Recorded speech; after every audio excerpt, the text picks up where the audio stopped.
softball match play, Tim Tebow, Tiger Woods, and Rattlesnakes, with your contestants Allison Steinheiser and Clinton Logan.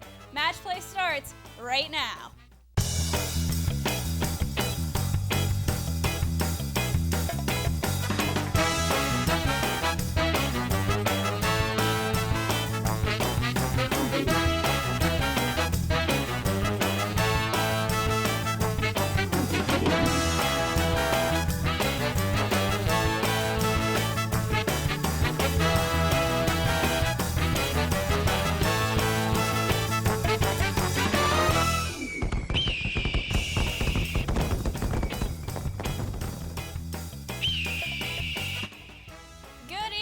Welcome to this week's edition Match Play. I'm your host, Gloria Stone.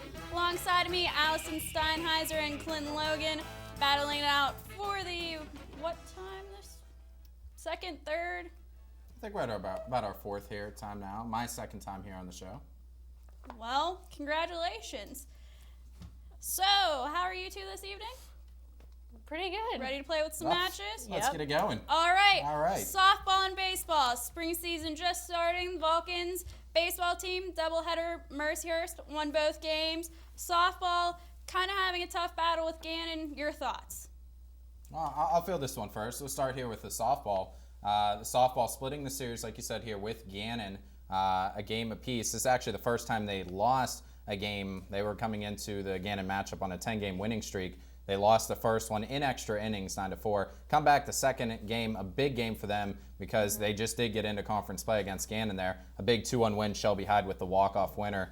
Bases loaded, 2 outs in the bottom of the 7th. Can't have a bigger situation. She's been phenomenal for the softball team so far, and I see that continuing. She's been keeping up with Weidman and Russell, and she's been a big spark. They might drop out of that top 25, though, after the split with Gannon. I would have to agree. You have to keep tough. Allison, your thoughts?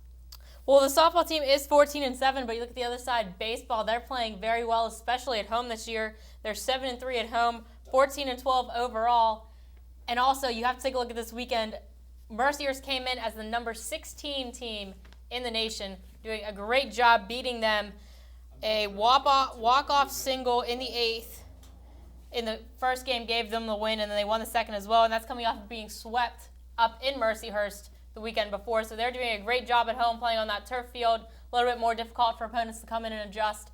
Both softball and baseball should be right in the middle of the pack in the PSAC trying to make the playoffs this year. I do see them both trying to go into the playoffs, but looking across Lily Field of the softball, you have tennis coming off of a win against George Washington this past weekend. What do you have to say about tennis, Allison? Well, with the tennis team right now, they're on a really big roll. They're playing against some really tough opponents, some of the top teams in Division III, Division II, and also some Division I opponents, whether it's George Washington, Pitt, Carnegie Mellon. They compete against these teams to try to get better. Not only are they coming off of a big 5-2 win against George Washington, which is a Division I team, they're also 11th in the nation still, and Martina Rubasova is the PSAC Athlete of the Week. That just got announced Monday afternoon that she will receive that honor, and on Tuesday, they are taking on Edinburgh in a PSAC battle, one of the few that they play in singles. It could be a little bit difficult, but like I said, they play Division I teams. They play Division III teams that are at the top. They do a great job of spreading their competition around so they're not just competing against PSAC schools. Yeah, they have some phenomenal players here on the tennis team, like obviously ranked 11th right now, and I see that continuing. Yes, they're getting into some PSAC West play. That's actually going to be happening here soon against Edinburgh. I believe that starts tomorrow. And like I said, only a couple PSAC matchups they have, but that's their third win over a D1 program in George Washington, that 5-2 win. Annabelle Pieschi, I think she's one of the star players on this team. They have a lot of great talent, a lot of difficult names to pronounce, by the way, and a lot of foreign players, but they've done a great job so far. And you see the stats usually, they're winning these matches pretty handily. Most of them, they're just sweeping 6-0, 6-0. They're not having too much problem here. I want to see them continue. I want to get up there and watch some tennis. No one really goes out and watches the tennis matches anymore. Love tennis. It's kind of unheard of, but I played tennis before. It's real fun. Our team has a lot of promising players, so if they can beat the D1 schools, surely they can go far. But speaking with Vulcan Spring Athletics, track and field underway, women's and men's. claiming second and third place victories at some of invitationals. Your thoughts, are they going to be just as good as, say, the softball, baseball, and tennis team to make spring sports an overall better than other athletics? Your thought, Clinton? I think the competition is definitely a lot more difficult in track and field rather than some of these other sports. But still, the men and women do a great job. They just hosted the Early Bird Invitational here at Cal, and like I said, the women came off winning 2 events. Brianna Robinson, I like the little note of her. She's a 2-athlete player there, known for the soccer accomplishments, but also she finished second in the long jump, right behind Sam Beckerly, who was first in that event. But the women are doing well, the men as well. Bryce Myers, the phenomenal track star for the men's side, he actually won 2 events this week in the triple jump and the 110-meter hurdles. He was recently named the PSAC West Athlete of the Week as well. So a lot of talent still. You don't want to overlook them, but a lot of competition there in the PSAC. There's a lot of competition. As you talked about, they hosted their one and only home track meet of the year. It was an Early Bird Invitational. They were competing against not only Division II schools, but Pitt was there. I believe Duquesne was there. There were a couple D1 schools that they had to compete against. That's pretty good that they had so many winners. The men's team had 10 winners, including their 4x400-meter relay team. They did very well and won first place in the event. You had Mitchell Fawcett, who won the 200-meter dash. Several other players, the one you already talked about, Bryce Myers, he won 2 events, 110-meter hurdles, as well as the triple jump. So you have a lot of people coming in and doing well. And on the men's and women's side of things, you have a lot of freshmen and sophomores that are going to be here for another 2 or 3 years that are already winning events. I would have to agree with that. A lot of hope and talent for that team early in the season. But now, what everyone's been talking about, Tim Tebow finally announces he's going to be with the New York Jets. Personally, I'd rather him went to Jacksonville so I could actually see a game, but being behind Sanchez, Rex Ryan's offense, is he going to fit in? Your opinion, Allison. Well, this is normally where we'd have our fan topic, but since nobody sent in a fan topic, we're going to talk about Tim Tebow. You can definitely follow us on Facebook and submit your fan topics there. But you were talking about Tim Tebow. Yeah, I was a little bit surprised to see him go to the Jets, but we'll have to see if he stays there.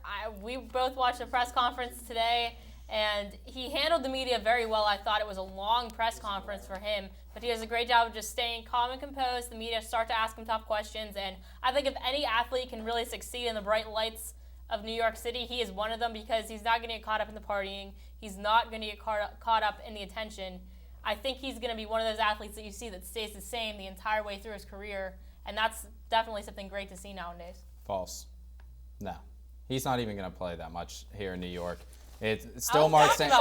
I'm just saying he's not going to have a spotlight in New York. He's not going to be playing there much. It's Tim Tebow. He's going to have a spotlight. It doesn't matter. Mark Sanchez is the starting quarterback right now. That's who Rex Ryan wants. Tim Tebow, yes, he's going to be a good backup. Maybe later on this season when Mark Sanchez starts to go downhill, which he always does, Tim Tebow might get a start here or there. But I don't see him competing, especially not in the AFC right now in that division against the Patriots, the Dolphins. They're not going to compete as well. They have some weapons. Yeah, they always bring good wide receivers in and everything, but Tim Tebow has shown that he still isn't that great of a passer. I love the guy. I think he's a decent player. I don't think he's a great quarterback yet. His throwing's getting better, but I'm not going to see him play there. Honestly, I expect him to be shipped out in the next couple years. Okay, well, you don't think that the fans of New York are going to come in there right away and say, Mark Sanchez throws 3 interceptions in a game. It's a publicity They're going to want stunt. him to come in. They're going to cheer Tebow. Well, it's a working. publicity stunt. I personally think Tim Tebow, Rex Ryan, he's a hot-headed man. If he wants something, if he wants something, he's going to do it. And Tim Tebow, Rex Ryan, I don't know. But anyways, when we return, we will come back with our regional topics with the 3 Ps, Pens, Pirates, and the Power. Stay tuned.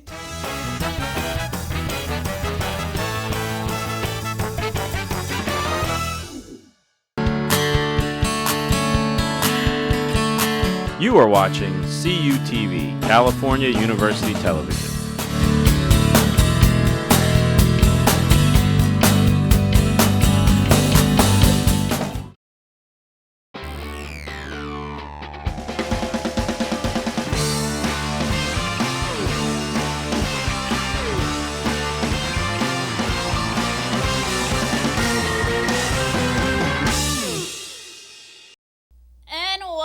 back to match play as we get into the regional topics. Battling it out is Clint, Logan, and Allison Steinheiser still here, trying to see. But as we get in, Pittsburgh Penguins, unstoppable. Won against the Devils yesterday, 5-2. You have Gino heading for that MVP for the NHL, which everyone has not stopped about. You have the team made up of Kunitz, Neal, Sid. The list can go on and on. Your opinion, Allison? It's going to be tough. I mean, they're going to close out the season here. They're still trying to catch the Rangers and get into that top seed. It seems like every time the Rangers lose a game, the Penguins just can't seal the deal. They're doing great right now. 14 of 16 games that they have won. They've only lost one game in regulation in that span, and it has been to the Ottawa Senators when they lost 8-4. Other than that, they've done a great job, and I think the big thing has been getting Sidney Crosby on the board. This team is clicking right now. They had a couple of players get kind of dinged up in the last game. That's why they had an off day on Monday. A tough week coming up. They have 2 games against the Islanders and 1 against the Sabres. They should win all 3 of those games, but you also have the Sabres fighting for their playoff lives. So that game on Friday night could be really difficult, but it could also get them into that number 1 seed. Yeah, the Sabres are going to put up a good fight, but what I want to mention right now with this team, 10-1-1 right now in March, they've been phenomenal, especially clinching that playoff spot already, 1 point behind the Rangers, as Allison mentioned. But you know what's really impressed me? It's been the play of Matt Cook so far this season. He's definitely sparking right now with Crosby back in the lineup. Those two are playing phenomenal, and I wouldn't mess that up at all. And Pascal Dupuis, it's his highest points he's ever scored in a season now with 50 points. And he's playing phenomenal too, and he's kind of under the radar, but he's right up there in the top 5 in scoring right now for the Penguins. And you get production from lower players like that, and that's what's really helping this team right now. They're not having to rely on Crosby as much as they usually had to in the past. He's not really having to put up too much, but he's doing a good job so far. I just want to point out one thing. That Nashville game, I think, was huge because they were putting their number 1 D pairing out against Crosby's line, with Ian Malkin's line and Stahl's line just exploding. Really, you have 3 separate lines that could all hurt you. It's going to be really tough come playoff time. That is true. And plus, with Sid being hurt, that team just straightened up and learned how to play without your star player kind of deal. But on the other side of Consol Energy Center, the Pittsburgh Power had their home opener. Oh, we're going Pirates. Never mind. But Pittsburgh Pirates opening day, 10 days away. Promising games through preseason. Your thoughts, Clint? Well, I'm just going to give you a little, it's okay. It's your debut here on Match Play. It's rough to start out with. We know that, but you're doing a good job so far. The Pittsburgh Pirates, in spring training right now. And again, we've mentioned this before. You can only say so much about spring training. This is where everyone just tries to get their game down, get back into the mode, get back in the swing of things. The opener coming up April 5th against the Phillies at PNC Park. Eric Bedard's the starter, already been announced. I'm not huge on that decision just because he was just brought in, but you've seen him do this in the past before with Correa last year. But I would say I'd rather see James McDonald in that role. I think even though I said you don't pay attention to spring training, he's had a nice spring training so far. He's pitched well, and I like what Matt Haig's been doing so far over at first base. I don't expect him to be on the starting 25 to start out the season, but I do see him moving up into that Pirates roster this season. I think he's got a nice swing, a lot of power too. Eric Bedard struggled in his career. He has not played a game in the NL. He's played for Seattle and Baltimore, all in the AL. 9-8 record in the MLB, a 4.85 ERA, and 107 2/3 innings pitched. That's not the greatest stats in the world, but I mean, whatever. Maybe he'll get lucky with the Pirates. I do think, though, this is going to be one of the years that the Pirates do have a chance to go above 500, and I think it's almost expected at this point that they need to snap this streak, and they need to snap it now, because this is going to be one of the years that they can. Well, we'll have to see how that plays out. Now, back to what I wanted to go to. Pittsburgh Power losing their home opener 84-59 to Philadelphia. Orlando, they won, but then new players, new teams. Your thought, Allison? You're right. They did win in Orlando, but definitely a little bit of a heartbreak at home on fireworks night at Consol Energy Center. The fans were pretty excited to have football, and they lost 84-59, as you said. Bill Stahl was 26 for 42, 299 yards, 6 touchdowns, but 3 interceptions. in this town with a team like the Pittsburgh Power, they really have to find a way to string some wins together. Yeah, they're 1-1, but they need to make the playoffs if they want to start to get a consistent fan base. And I think arena football is something that could get a consistent fan base here because, let's face it, the city loves football, whether it's high school football or the Steelers or Pitt or anybody else, they're going to watch football. If you start to put a good team together and Lynn Swan gets a good team out on that field with some recognizable names, it could be a pretty big moneymaker. Yeah, good and recognizable are kind of two different things when we're talking about Bill Stahl. Yeah, he's recognizable in the city of Pittsburgh, but I don't think he's good. He really faltered in that game, especially in the fourth quarter. He's shown exactly what he's done before for the Pitt Panthers and just not finishing out games.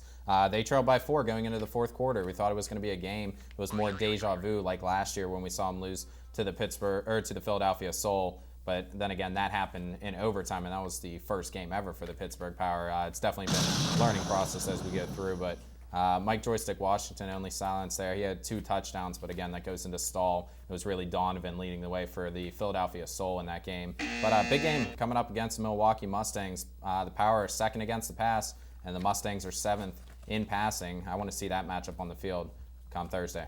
Well, we'll have to wait and see. But like you're saying, new team, just have to fight it out.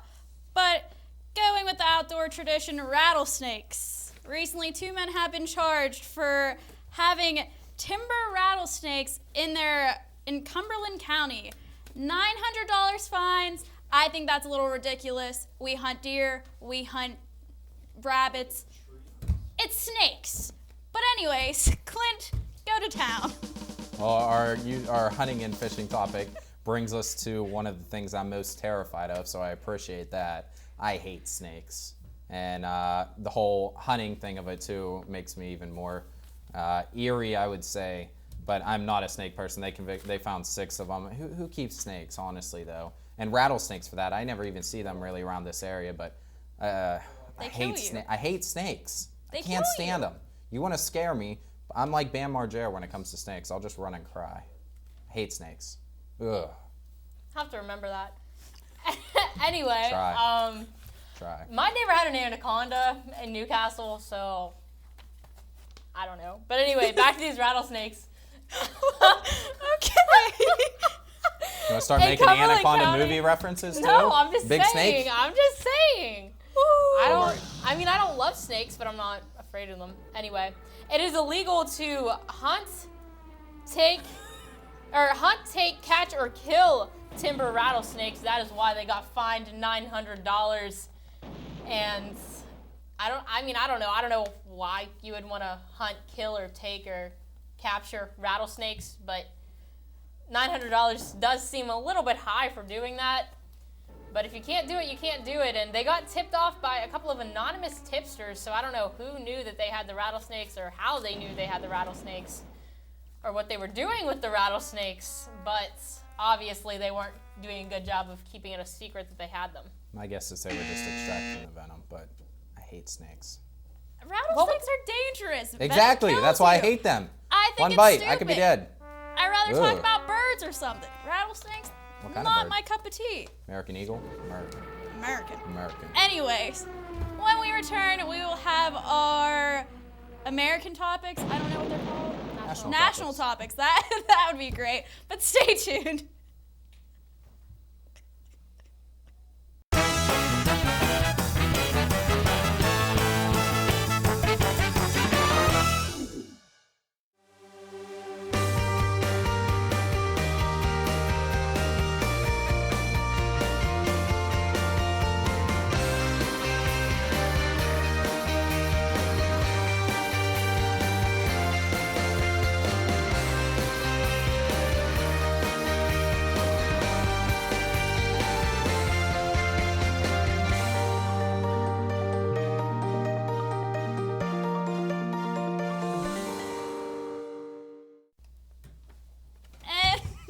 Welcome back to Match Play.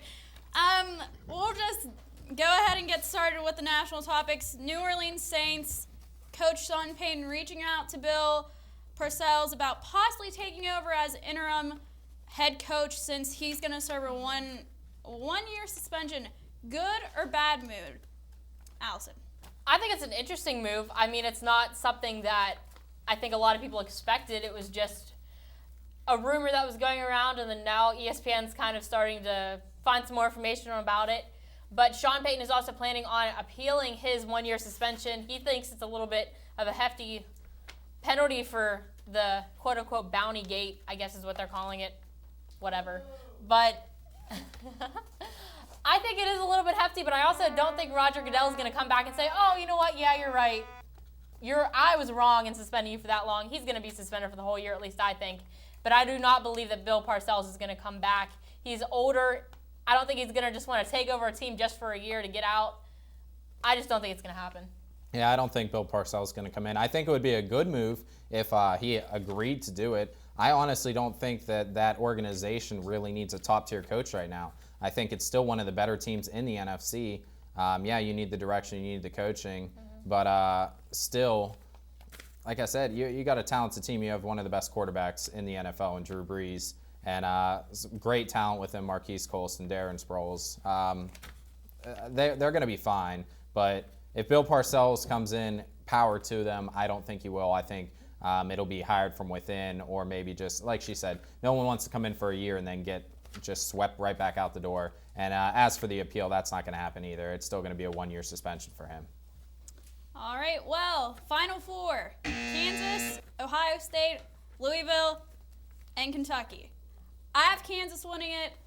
I'm a little excited. However, a lot of brackets are in shambles. But who do you think's actually going to win it? Oh, that's me. Flint, yeah, we've already figured out that I already won that one out there. But I have Kentucky versus Ohio State in the finals, so it looks like I'm still rolling pretty well. I hate to hurt your Kansas bubble, but Ohio State's going to beat them. Even I think that's going to be a great game, by the way. Kansas is coming looking phenomenal. Kentucky, they had the biggest win over Baylor. They held a 20-point advantage at halftime in that game, and no one thought it was going to be that close because Baylor's got a lot of big players that they work down low in the post. And, Kentucky's really looking like the strong favorite, which is, I'm glad I picked them. But I don't think Louisville's going to overtake Kentucky, and I think the Kansas and the Ohio State matchup could go any way, but I think Kentucky's still the strong favorite out of those four to win the whole thing. My bracket's done. I had Duke winning it all. Yeah, that failed first round. Yeah. Anyway, I think it is interesting with the ones that are in it so far. I don't know who's going to win. I think it's really wide open. And to be honest, with me for the NCAA tournament, I really pay attention, especially the first couple of days when there's like 8 games on each day. That's a lot of fun for me.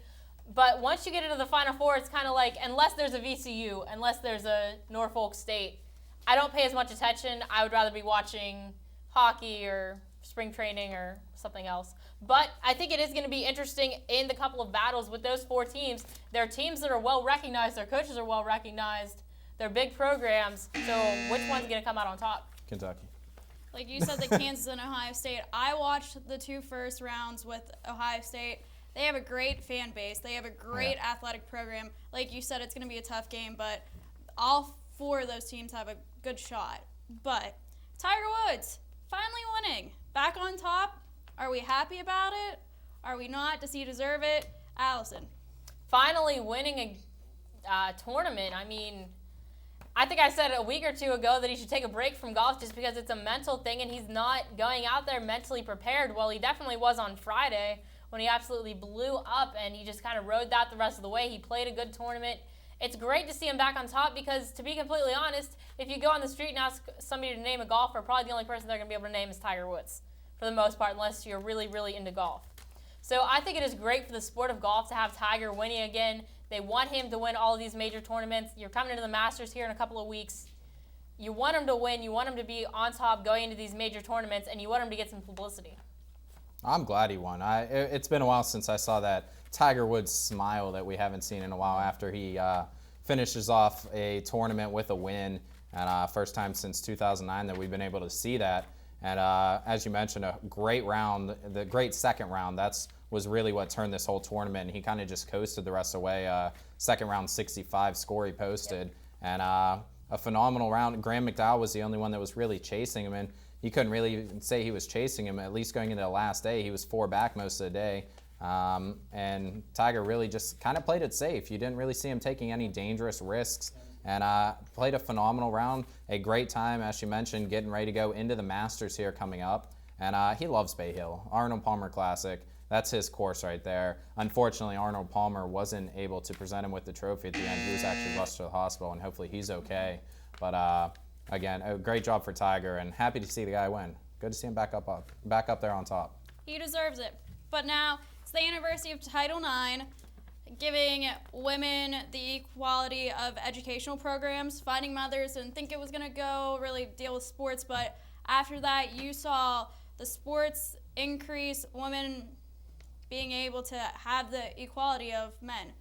Your thoughts, Clint? Yeah, it really was more of an educational thing, and they're coming up on the 40th anniversary.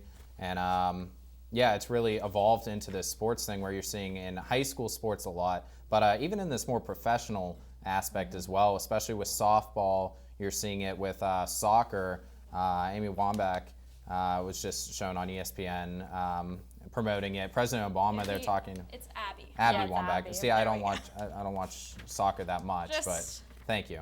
I got the last name right. Does that not count? That's what she wears on her jersey. Exactly. Congratulations. Okay. You're great. That's all I Okay. saw was last, but I'm just saying it's a great movement, and definitely has come a long way, and definitely what wasn't much of an athletics viewpoint has really evolved into that. It really has opened up athletics, and we're coming up on the 40th anniversary. As you said, it is great to see all of these college athletics. Finally, women are getting the chance to play. You see Lockhaven having some great women's athletics. You also see at California, you have soccer, volleyball, softball, tennis. The women's team sometimes might be better than the men's teams in a lot of different sports, which is great to see. But the one thing that I'm really disappointed in is you talked about softball. Softball has really, really grown. You see it on ESPN a lot with the women's national team, the professional fast pitch softball league, all of these different things. And then the IOC decides, oh, we don't need softball in the Olympics. Or for that matter, they took out baseball as well, which I understand, taking out both of them. However, I think baseball and softball should both be in the Olympics, and it is really a shame that a women's sport as popular as softball is not participating in the Olympics in the next 2 years, or next London. Yeah, I think they're both really important, and as you mentioned, just as important, baseball gets knocked out as well. So at least if they were taking softball, they took baseball as well. So at least it still stays equal. All right, well, we're at the end, and I get to pick one winner. Allison, you did a great throughout the thing, you too, Clint, but I'm gonna have to give it to the person's ID I have right here. Just for sticking up to me, your winner, Clint Logan. Have your ID back. Thank you for that, and I'm going to enjoy this win. Just another win He's on not my even notch. looking at the right Another camera. win on my notch. That's 2 this year. I appreciate it. I appreciate all the He loyal was gonna wear fans this out on there. air. This. All the loyal fans. Well, as I they're got the having luck of the Irish.